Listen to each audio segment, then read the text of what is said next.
5 video मैंने question answer आपको बहुत पहले ही कवर करा दिए थे। ओके, क्योंकि मुझे पता था कि क्वेश्चन आंसर याद करने में आपको ज्यादा।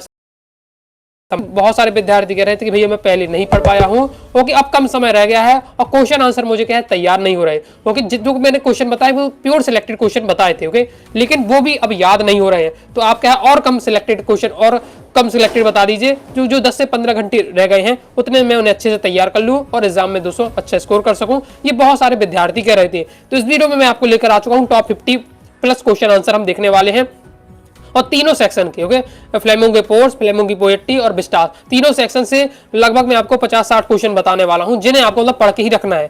मतलब जैसे आप क्वेश्चन आंसर में आप और क्वेश्चन जैसे छोटे तो क्वेश्चन क्या है बहुत ही जितने तो बस 2-3 क्वेश्चन जितने में आपको समझ में आ जाए। ओके, वीडियो को 1.5 गुना स्पीड कर लीजिए, 2 गुना स्पीड कर लीजिए, लेकिन आपको क्या है थोड़ा देखिएगा, क्योंकि चीजें आपको क्या है जब सुनेंगे तभी आपको क्या तैयार होगी, सुनेंगे समझेंगे तो आपको तैयारी करने में आसानी होगी।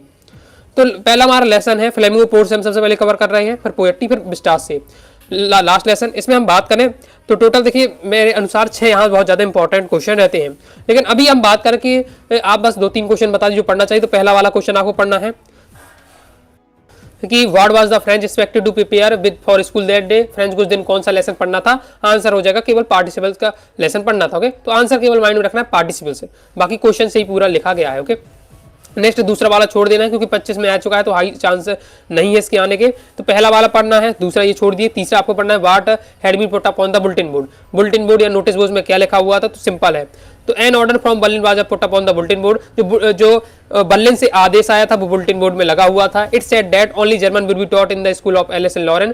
यह कह रहा था कि एल एस और लॉरेन में जितने भी स्कूल हैं वहां केवल जर्मन भाषा पढ़ाई जाएगी, फ्रेंच भाषा नहीं पढ़ाई जाएगी। French would not be taught, यानी फ्रेंच भाषा नहीं पढ़ाई जाएगी। तो आपको पहला पढ़ना है, तीसरा पढ़ना है, ये क्लियर हो गया। ये चौथा छोड़ दीजिएगा। फिर आपका आ जाना है किसमें? 6वें नंबर के क्वेश्चन में। 6 नंबर क्वेश्चन है what did the M Hamel say about French language. जो एम टीचर है उन्होंने फ्रेंच लैंग्वेज के बारे में क्या कहा?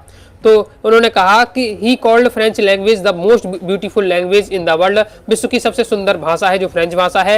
He said that it was the most logical language. एक है लॉजिकल लैंग्वेज यानी तार्किक भाषा है।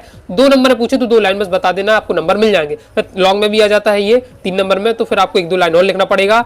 Okay, he asked the peoples to grade it among themselves and never forget. वो कहते हैं लोगों से कि अपनी जो मातृभाषा उस पर गर्व करो, उसे कभी भूलो नहीं। Okay, as long as people hold fast to their language they have the key of freedom. Okay, जो व्यक्ति जब तक अपने मातृभाषा को पकड़े हुए है तब तक मान के चले कि उसके हाथ में क्या है? सफलता की एक चाबी है इस बार से। तो ये आपको 3 क्वेश्चन पढ़ना है। ओके, समझ गए पहले चैप्टर